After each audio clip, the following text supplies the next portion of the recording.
Bonjour à tous et bienvenue dans notre émission Où va le monde? Un espace qui veut faire entendre différents points de vue afin d'appréhender la complexité des enjeux de notre monde actuel et en devenir.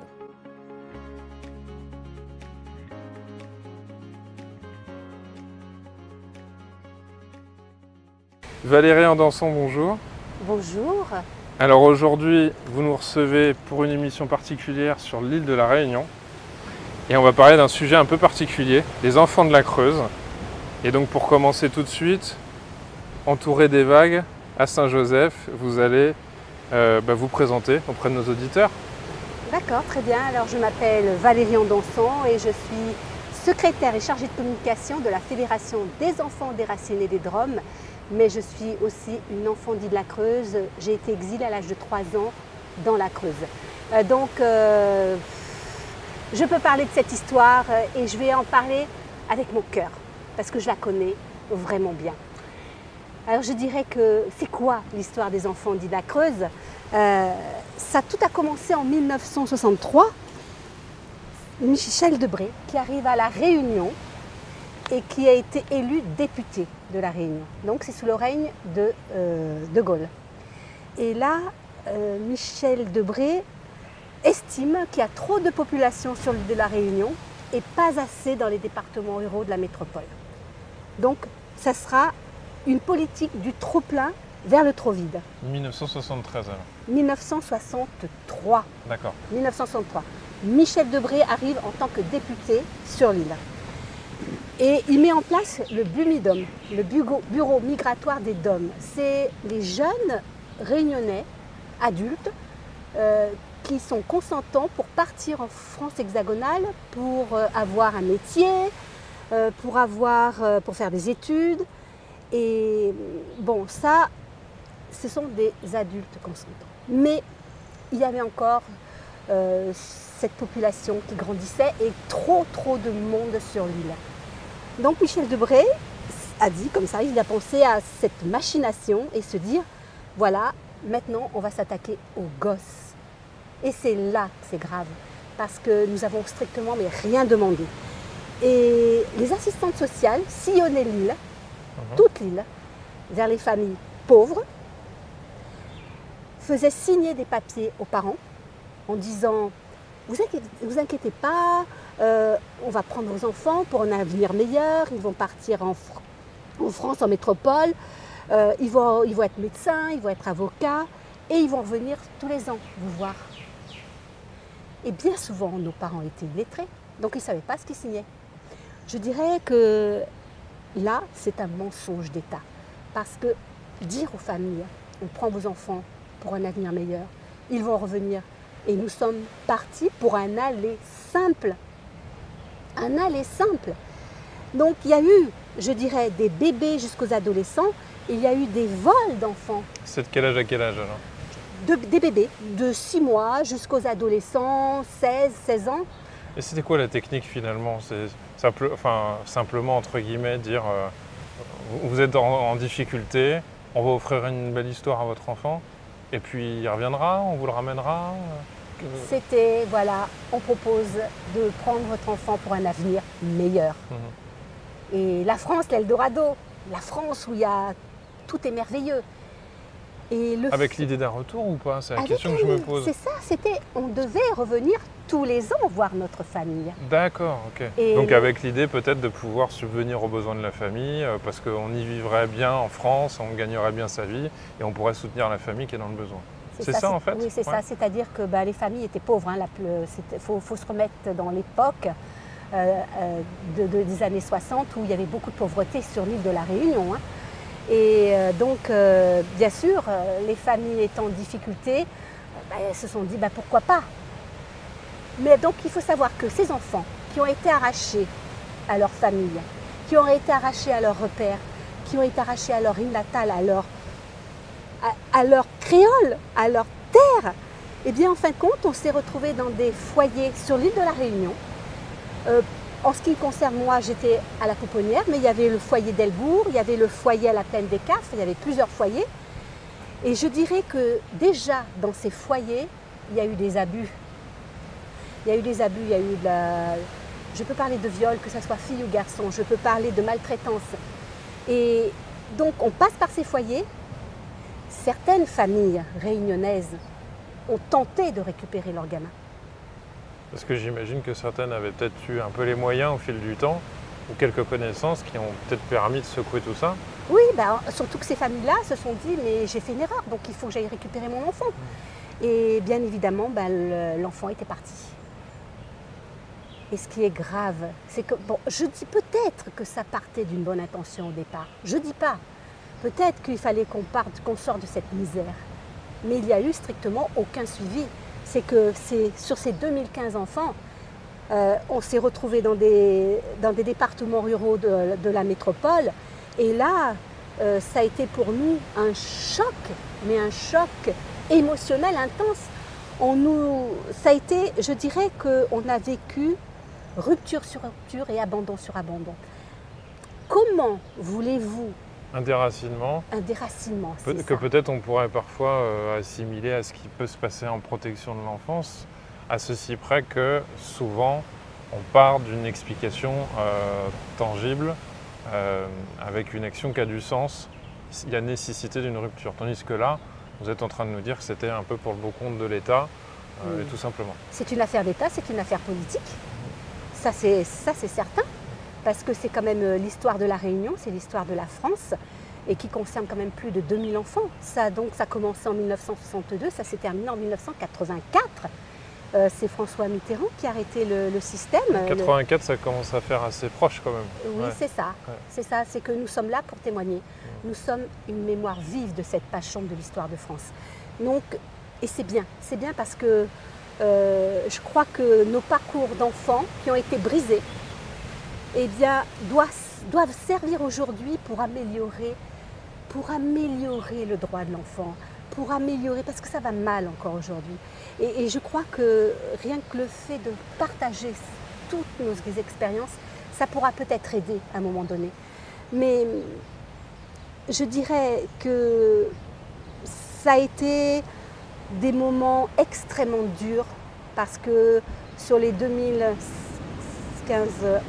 enfants qui ont été déracinés, il y en a, je ne dis pas il y en a qui ont réussi, pourquoi pas, mais il y en a beaucoup, je dis bien beaucoup, qui ont vécu tous les abus qui existent, que ça soit la maltraitance, que ça soit les viols, je dis bien autant filles que garçons, que ça soit des séquestrations, que ça soit le racisme. Alors là, ça a été terrible. On peut imaginer que, bon, peut-être qu'en plus dans les années 60, c'était pas 2023, 2024, 2030, ça devait être assez compliqué dans les années 60. Dans les années 60. D'autant que c'est les enfants de la Creuse. Alors je ne sais pas si c'est que la Creuse, mais en tout cas... Oui, alors on dit les enfants dits de la Creuse parce que c'est l'un des premiers départements où il y a eu le plus d'enfants. Mais il y en a eu d'autres. Mais il y a eu d'autres départements, il y en a 84. Il y a eu le Gers, il y a eu le Cantal. J'imagine qu'un petit Réunionnais, une petite Réunionnaise qui arrive dans le Cantal dans les années 60, on ne devait pas en voir très souvent des gens qui ne soient pas blancs de peau. Moi, je dirais que ma première photo de classe, quand j'avais 7 ans, c'est une petite boule noire avec des cheveux très crépus. Rien qu'une petite fille noire dans un village de blancs. Et puis on pourra devenir d'autant plus noir finalement dans cette situation-là, parce qu'il faut pouvoir s'identifier aussi à quelqu'un d'autre qui a un peu sa couleur de peau. Oui, c'est ça, alors l'identité, s'identifier. Et je dirais qu'en fin de compte, c'est quelque chose que nous avons du mal à vivre aujourd'hui, cette identité, parce que nous sommes ni de là-bas ni d'ici. Moi, je dirais rapidement, j'ai été exilée à l'âge de 3 ans dans la Creuse, avec toute ma fratrie. On était 6 en tout. Et arrivé dans la Creuse, il y a eu... Concrètement, vous avez été amenée dans une famille précise, j'imagine? Pas du tout. Alors, racontez-nous un peu ça plus concrètement. Alors, concrètement, dans mon histoire, moi, je suis passée par la pouponnière, mes frères et sœurs sont passés dans des foyers. Bref, arrivé à Guéret, il y a eu un tri d'enfants. Un tri. On était tellement, je dis bien tellement nombreux, qu'ils avaient mis des matelas par terre, partout, dans le réfectoire, partout. Ils n'ont pas pu gérer cette masse d'enfants. Ouais, cette masse d'enfants, exactement, comme en temps de guerre. Donc c'était anticipé, mais pas vraiment, quoi. Non, c'était pas du tout anticipé, parce que, voilà, moi, dans mon cas, par exemple, ils n'ont pas tenu compte du tout de la fratrie, puisque le lendemain de mon arrivée à Guéret, je me suis retrouvée dans une famille d'accueil où j'ai été maltraitée pendant 4 ans. Et ça a été un enfer pour moi. Et cette période-là, je dirais que je n'existais pas, je vivais dans un autre monde. C'est-à-dire que je suis née Marie-Germaine Périgogne, née à Boisdenef-Saint-Paul, sur l'île de la Réunion. Et là, d'un seul coup, j'arrive dans cette famille, je ne suis plus rien. Et à l'âge de 7 ans, j'ai été adoptée par une famille aimante. Et ce qui est incroyable, certes une famille aimante, mais dans laquelle j'ai vécu le mensonge pendant longtemps. Puisqu'on a des questionnements quand on est bronzé, quand on a les cheveux très crépus, où tes parents ne te ressemblent pas. Et là, tu te dis, mais il y a quelque chose qui ne va pas. Vous avez posé des questions quand même? Oui, au bout d'un moment. J'ai posé des questions à mes parents, mais pourquoi je ne vous ressemble pas? Et ma maman, elle me montrait une photo de mon papa en me disant, mais regarde, tu vois comme ton papa il est bronzé, tu lui ressembles. Mais bon, je n'étais pas convaincue. Et là a commencé ce problème de racisme dans ce village, où ça a été un enfer, jusqu'au collège. Et ma maman, il y a une anecdote, ma maman adoptive qui m'emmenait chez le coiffeur tous les mois pour me faire tirer les cheveux. C'était vraiment dans le but de m'effacer de toutes mes origines réunionnaises. Tout ce qui pourrait dépasser, quoi. Tout. Et à un moment donné, c'est l'âge de 16 ans, adolescente, où je tombe par hasard sur un document qui me dit que je m'appelle Marie-Germaine Périgogne, née à Boisdenef-Saint-Paul. Et là, aujourd'hui, mon identité, c'est Valérie, en dansant, née à la Brionne, dans la Creuse. Ce qui veut Donc dire... on est allé jusqu'à reprendre même le démarrage. C'est-à-dire que là, dans mon cas, il y a une falsification d'état civil. C'est grave. Dans nos dossiers qui se trouvent au Conseil départemental de la Réunion, et quand je vois ce qui se trouve dans ces dossiers, et ben là, tu te dis, mais qu'est-ce qu'ils ont fait? Oui, parce qu'on peut se dire finalement la première identité, qu'est-ce qu'elle est devenue statistiquement? Elle est décédée, elle a disparu. C'est ça. Alors là, c'était la DAS, et actuellement c'est la ZE. Ouais. Et dans ces dossiers, donc on avait un matricule quand on est parti. Voilà, mais il y a des zones d'ombre, mais incroyables dans ces dossiers. Il y a des avocats qui se sont penchés là-dessus. En fait, depuis tout à l'heure, je me demandais le niveau de preuve que vous aviez, les documents auxquels vous aviez eu accès. J'imagine que dans ces situations-là, assez souvent, on a des gens qui ont participé au système et qui se sentent coupables. À un moment donné, vous êtes finalement sous le manteau en vous donnant des documents. Je ne sais pas où vous en êtes en termes d'éléments factuels, puisque j'imagine que l'État n'a pas spécialement envie d'avoir des grandes discussions avec vous et à propos de tout ça. Mais en même temps, vous, en face, vous avez peut-être des éléments. Des documents factuels, mais bien sûr qu'il y en a. Parce que vous me parlez de plus de 2000 enfants. Donc, oui. Quand on adopte un enfant, normalement dans notre dossier, de la DAS, de l'époque ou maintenant la ZE, on doit avoir un acte d'abandon. Où sont nos actes d'abandon? Voilà, c'est-à-dire qu'on a été considérés nés sous X, alors que c'était faux parce que nos parents étaient encore en vie. La plupart des parents étaient encore en vie. Je dirais qu'il y a eu procès contre l'État au niveau européen, à la Cour européenne. Il y a à peu près 7 ans de cela, le verdict a été donné et il y a les ex-mineurs dits de la Creuse ont été déboutés. Il y avait à peu près une quinzaine de dossiers pour prescription quadriennale. C'est-à-dire qu'il aurait fallu porter plainte contre l'État avant nos 25 ans. C'était pas possible. Ah oui, trop tard. Bon, c'était trop tard. Il y a eu plusieurs procès. Mais, les lois sont mal faites quand même contre l'État. Ah, bien sûr que les lois sont mal faites, bien évidemment. C'est une aberration, je dirais, tout simplement, du système. On ne peut pas faire ça à un enfant. On ne peut pas arracher un enfant à sa famille, à ses origines, à ses repères, sans son avis, sans son consentement, en se disant, ben voilà, j'ai décidé que c'est son avenir. On n'a pas le droit, c'est inhumain. Je dirais, donc il y a eu, mais on ne va pas en rester là, parce qu'on va continuer le combat. Il y a 10 ans, l'association s'est créée, c'est ça?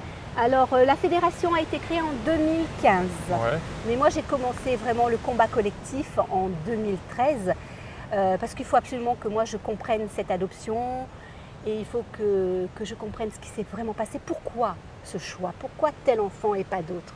Parce qu'il faut savoir qu'aujourd'hui à La Réunion, j'entends des familles qui me disent « on connaissait l'histoire, on savait qu'il y a une voiture, la fameuse Loto Rouge qui passait dans les rues et qui volait les enfants. Alors on se cachait. Vous vous rendez compte? C'est grave. Et je dirais que cette histoire est quand même douloureuse. Sur les 2015 enfants qui sont recensés par les experts de la Commission nationale, il y en a qui sont morts, décédés, il y en a qui sont malades, il y en a qui ne veulent plus entendre parler de cette histoire pour se protéger et nous respectons cela. Mais je dis bien qu'en 2023, il y en a encore beaucoup qui ne savent pas qu'ils font partie du dispositif.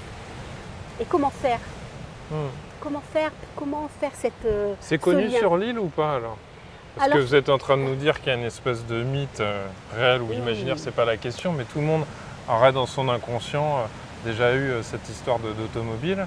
Mais est-ce que si j'interroge des gens là dans la journée, tout le monde me dira oui, je vois de quoi tu parles? Oui, non, maintenant l'histoire des enfants de la Creuse est connue sur l'île de la Réunion. Peut-être que certains ne le connaissent pas, mais bon, il n'y en a pas énormément parce qu'on fait quand même beaucoup de reportages, beaucoup de témoignages. Mais je dirais qu'il y a à la Réunion beaucoup de déni et de culpabilité. Ouais. Et c'est dommage parce que nous ne sommes pas là. Parce maintenant. Que les parents ont signé. Oui, parce que les parents c'est un mécanisme intéressant parce que finalement quand vous signez, vous vous dites j'ai signé. Voilà. Et donc vous vous dites je suis responsable. Donc c'est de ma faute. Voilà. Mais c'est dommage parce que et c'est pour ça que maintenant notre but ici à La Réunion, c'est de dire que nous sommes là collectivement, mais pas pour chercher un coupable, pour retrouver nos familles. Parce que pour nous construire, pour nous reconstruire, nous avons besoin de nos familles réunionnaises.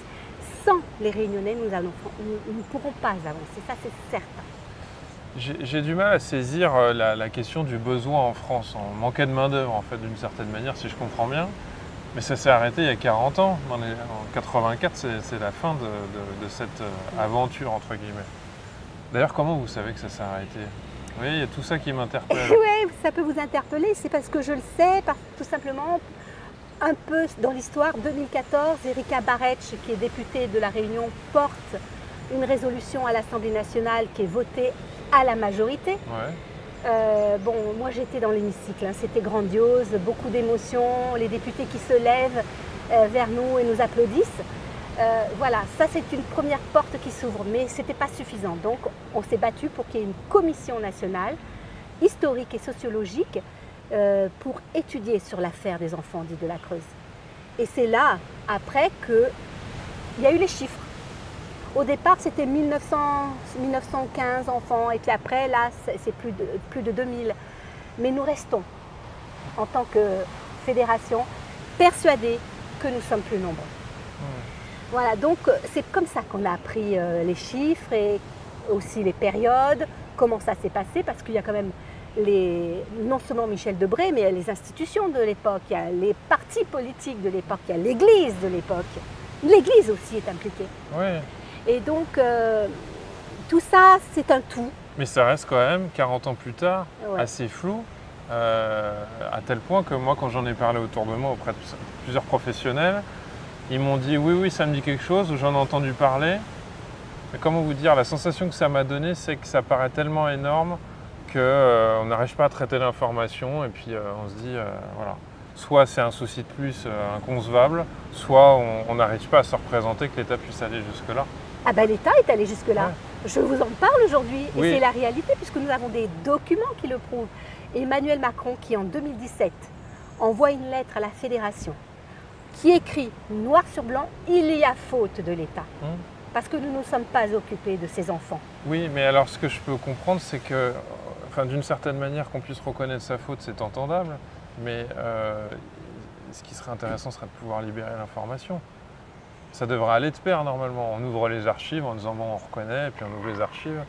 Mais si je devais faire le parallèle, on a eu d'autres histoires françaises plus compliquées, comme l'Algérie, etc., où en fait on admet, mais on n'ouvre pas complètement les dossiers, quoi. Ben, c'est une histoire qui dérange, c'est un sujet tabou. Ouais, vous êtes du poil à gratter, quoi. Voilà. Ouais. Vous vous rendez compte, là, moi, ne serait-ce que pour mon identité, où on m'a changé mon nom, mon prénom, mon lieu de naissance, qui est responsable dans tout ça, à votre avis? L'État français nous a volé notre enfance.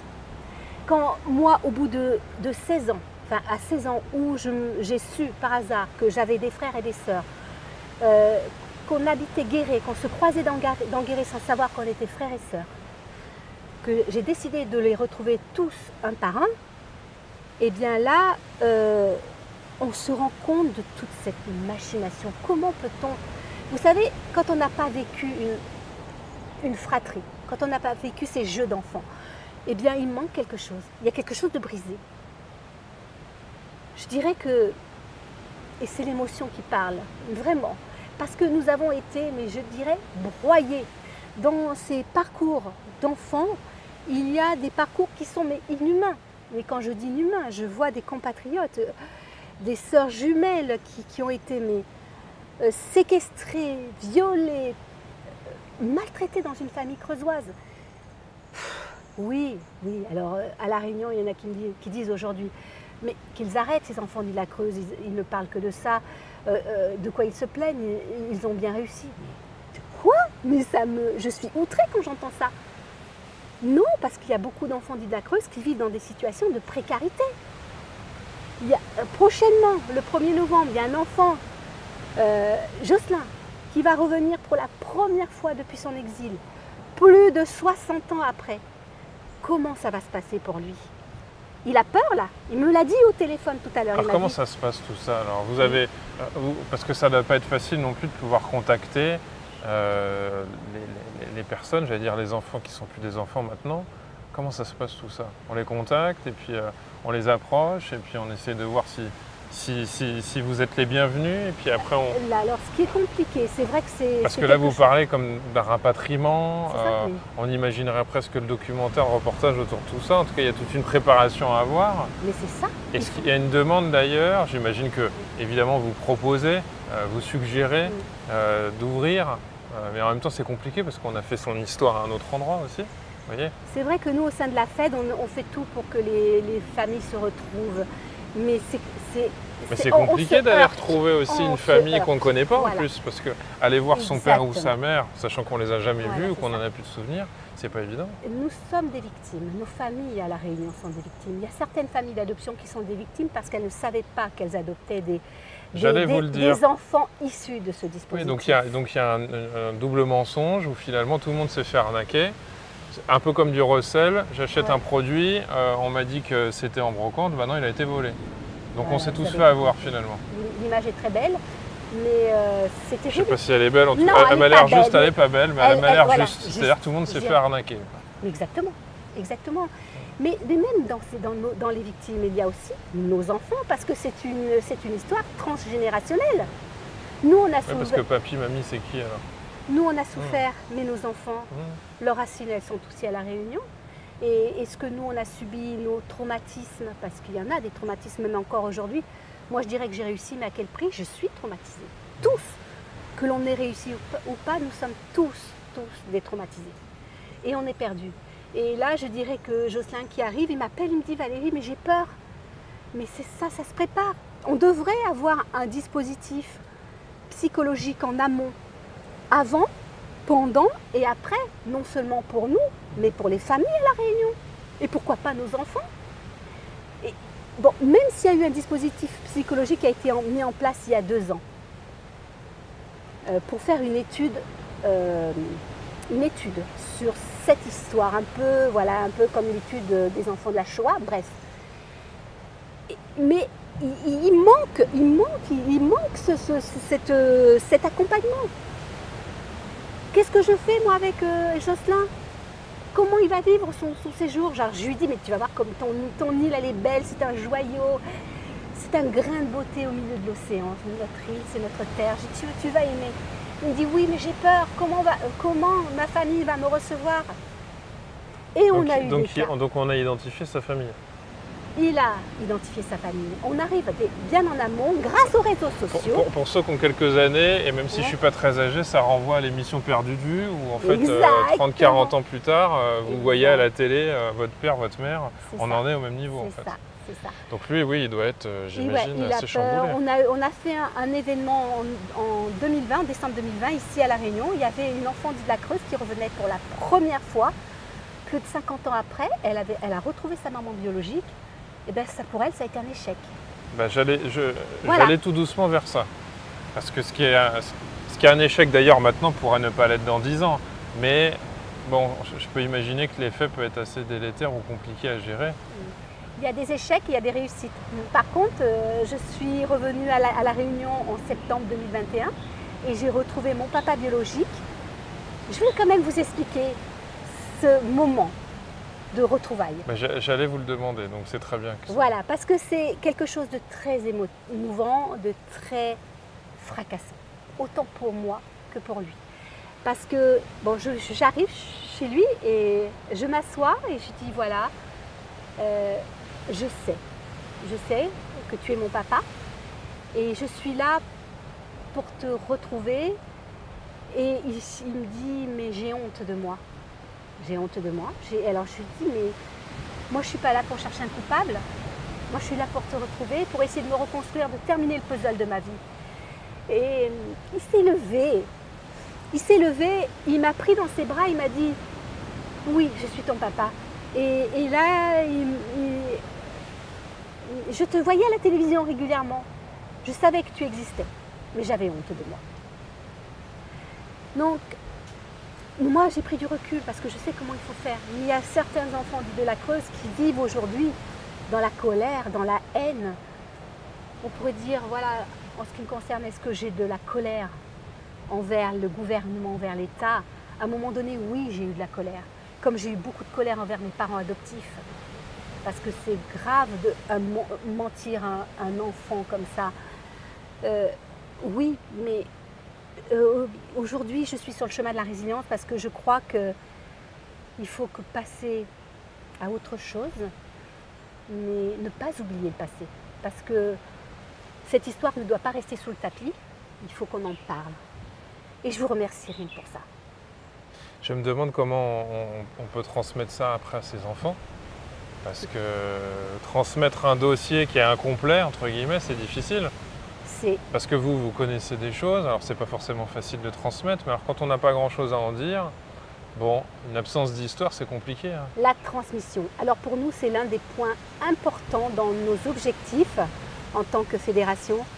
Il faut que cette histoire soit étudiée sur le plan scolaire. Il faut qu'elle rentre dans les manuels scolaires. Il faut, ce qui est important aussi, c'est toutes les réparations. Pas évident, parce que les manuels scolaires ont souvent tendance à redorer le blason de l'État et à vouloir mettre de côté les hontes et les difficultés. Tout à fait, mais là on a quand même des documents qui prouvent que, oui. J'espère qu'on va y arriver, mais malgré tout, il faut qu'on en parle, que ça soit une histoire qui soit connue. Oui. Pour que plus jamais ça, hein, tout simplement. Et en réparation, non seulement, ça c'est important, la transmission, mais la réparation mémorielle. Nous avons besoin d'un lieu de mémoire et de ressources. Ce qu'on aimerait, c'est un lieu de mémoire et de ressources à Guéret dans la Creuse. D'accord. Pourquoi la Creuse? Alors pourquoi la Creuse? C'est une vraie question. Et puis j'ai envie de dire, tout le monde a cette idée, alors que ce soit là-bas. Oui, pourquoi? Parce qu'en fin de compte, on ne veut plus que la Creuse soit stigmatisée. Parce que c'est vrai que l'histoire est connue sous ce nom-là. Il y a eu beaucoup de dérives dans la Creuse. Mais il faut qu'on arrive à aller maintenant dans la réconciliation. Parce qu'on vieillit, Et pourquoi dans la Creuse? Je pense que ça sera quelque chose de médiatique, à mon avis, je l'espère. Et bon, on a des idées, ça prend forme, et on aimerait aussi un lieu de mémoire et de ressources ici à Saint-Denis-de-la-Réunion. Que ça fasse... c'est ça en fait que j'imaginais. Pour tout vous dire, l'image que j'avais, c'est que j'imaginais pas loin de l'aéroport et à Guéret, le même monument. Ah, vous avez vu le monument à Saint-Denis, à l'aéroport? Non, j'ai pas vu. Alors, c'est ce qui me venait en fait. J'imaginais le même monument à 9000 km en fait, 9-10 000 km. Et je me disais, bah voilà, ça serait pas mal. Ça. À l'aéroport, il y a une œuvre d'art qui a été érigée en 2013 par l'artiste Nelson Boyer. Et elle est magnifique, cette petite œuvre d'art. C'est deux enfants. Et on a choisi le lieu parce que c'est là où tout commence pour nous. Et j'aime bien ce symbole, parce que c'est vraiment le garçon qui est derrière la petite fille, qui a sa petite valise là, et qui essaye de retenir. Et on est face à la mer, on saute l'océan. Et l'année dernière, on a fait la commémoration d'une œuvre d'art à Orly, en présence du ministre des Outre-mer, d'Adrien Taquet, qui était secrétaire d'État chargé de la protection de l'enfance. Parce que c'est la passerelle. Ouais. On est passé, on part de Chilo et on transite tous. Et quand je dis bien tous, par Orly. Donc Orly, il y a un monument alors? Il y a une œuvre d'art. D'accord. Euh, Qui n'est pas un monument? non, c'est une plaque où on a choisi le texte. Hein. Commémorative. Oui, une plaque commémorative. C'est un autre symbole de reconnaissance de l'État, je dirais. Hein. Et on y va petit pas par petit pas alors? On y va vraiment petit pas par petit pas. Allez-y, si vous allez, c'est Orly 4. D'accord. Passez, faites une photo. Je trouve que c'est joli. Eh ben, j'y serai dans quelques jours et j'y étais il y a 2 jours et je ne l'ai pas vu, donc j'irai la prochaine fois chercher ça. Voilà, donc ça a été un très bel événement et on continue. On est en train de mettre des événements en place.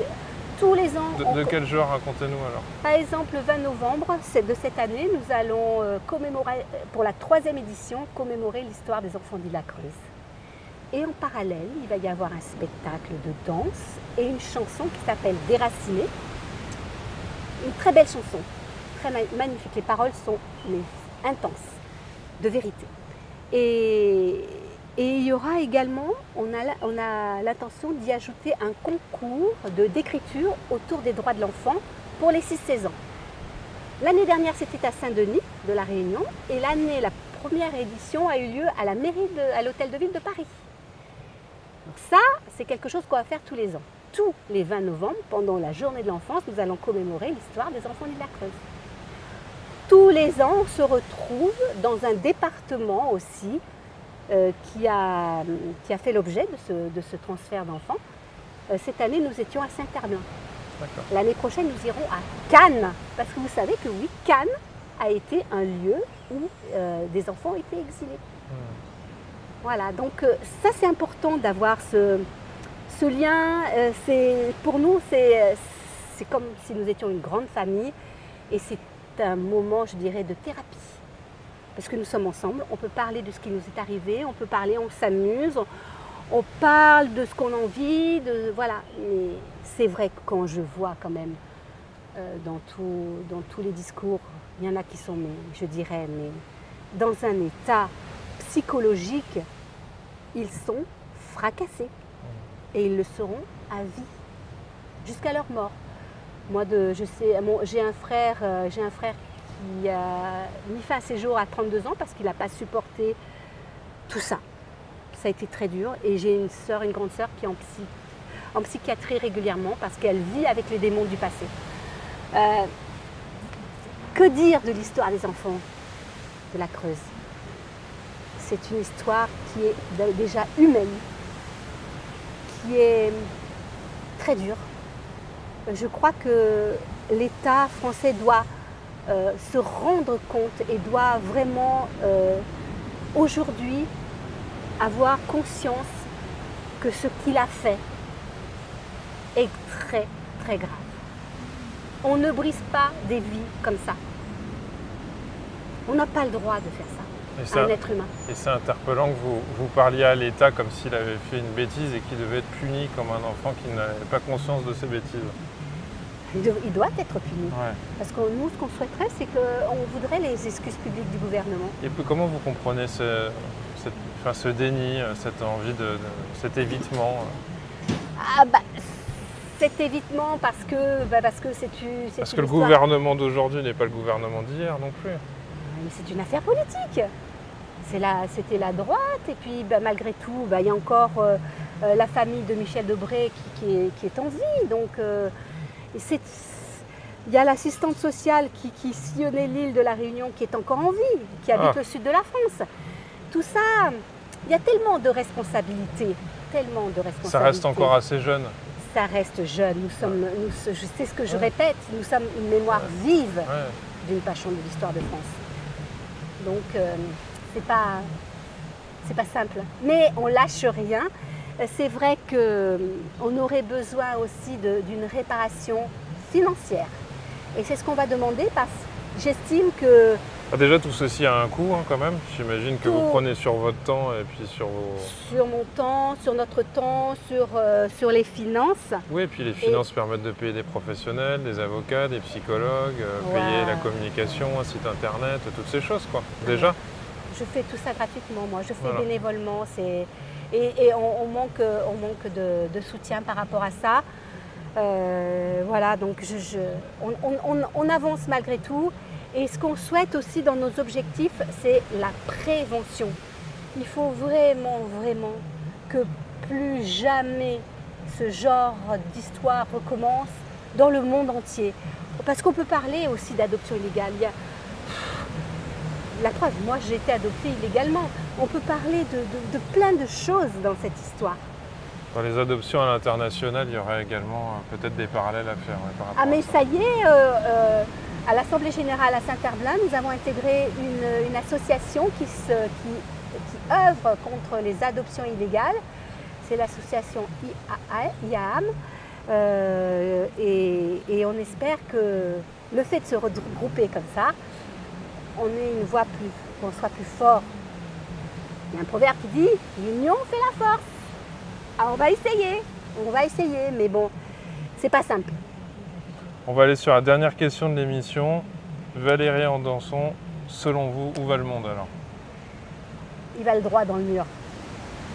Je dirais que pour moi, aujourd'hui, non seulement par rapport à l'enfance, mais pas que, ça va mal. Ça va mal, on recule sur plein de sujets et c'est grave, que ça soit l'environnement, que ça soit le réchauffement climatique, tout va mal. Et moi, c'est ce que je ressens personnellement et je pense que je ne suis pas la seule. Valérie Andanson, merci pour vos réponses. Et puis j'invite tous les auditeurs à se renseigner encore un peu plus sur cette histoire et puis peut-être participer à vous aider dans cette démarche. Merci. Merci beaucoup.